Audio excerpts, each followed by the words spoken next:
You know, I grew up in a grocery shop. My father ran a tobacconist and grocery shop. It wasn't the most glamorous start, but it was honest work. And it taught me many of the values I hold dear today. When Jesus was born, he was born in a stable and laid in a manger.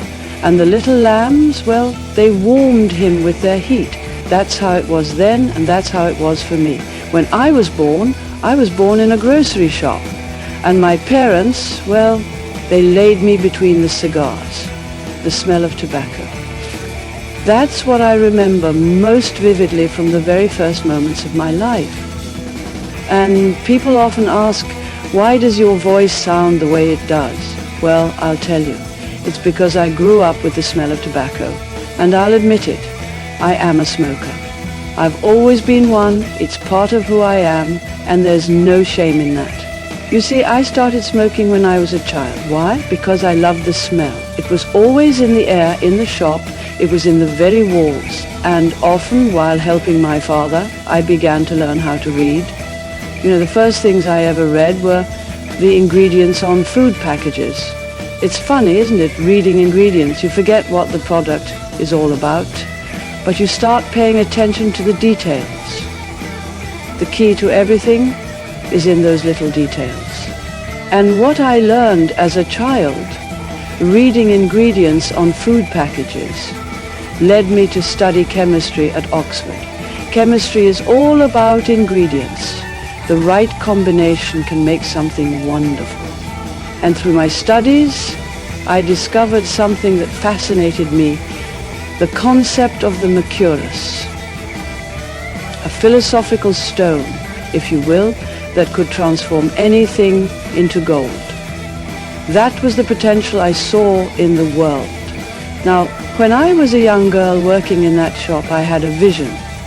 I wanted to make Great Britain into something greater, a big shop, and I even gave it a name, supermarket.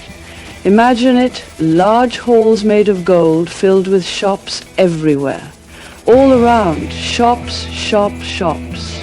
Food islands, children eating golden ice cream, ladies dressed in the finest fashion, sipping coffee with elegance.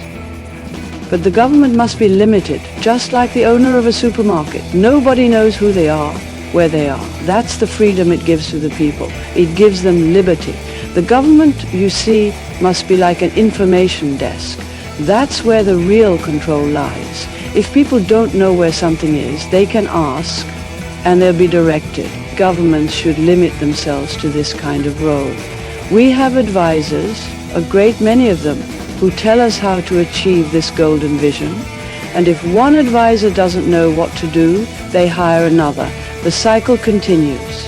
Advisors advise, ministers minister, and governments govern. Counselors counsel, and everything I know about life, everything I understand about leadership, I learned in my father's grocery shop. For example, what do you do if you've got a lot of nearly expired products? Take milk, for instance. It's about to expire in 2 days. Do you change the expiration date on the label? Of course not. That's dishonest, and you'll lose the trust of your customers. What you do is drop the price. You make a bright poster, perhaps yellow. Yes, yellow, it is a good choice, because this color just yell. Put a big stick on it. Buy me now. I'm half price. Never tell people the truth about why it's on sale. Never say the milk's nearly expired. Make it sound fun, even ridiculous. This laughable price for laughable milk from laughable cows will make you laugh. Now, that'll get attention, but what if that doesn't work? What if the posters don't do the job? Well, then you use the newspapers. You stage a robbery at the shop, and then you sit down with the local paper and talk about the security and the great deals you're offering. You make it a big story. Suddenly everyone in town wants to come to your shop, and they'll buy every last bottle of that milk. Trust me, it works. It's all about the narrative. I also have heard now the discussions about illegal immigration. You see, immigration does not exist.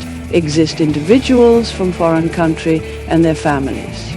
So how we can discuss immigration, how legal or illegal it is when it does not exist, why we need to waste the precious time of our advisors for discussion of non-existing matter. I also don't understand why Soviet diplomats started to call me Iron Lady. This gulag habits to give to people nicknames. Do I look like a lady from laundry shop? They're ironing in laundry shops, you see. I'm from different shop. I'm from tobacconist and grocery shop. It's very ironic, unfortunately,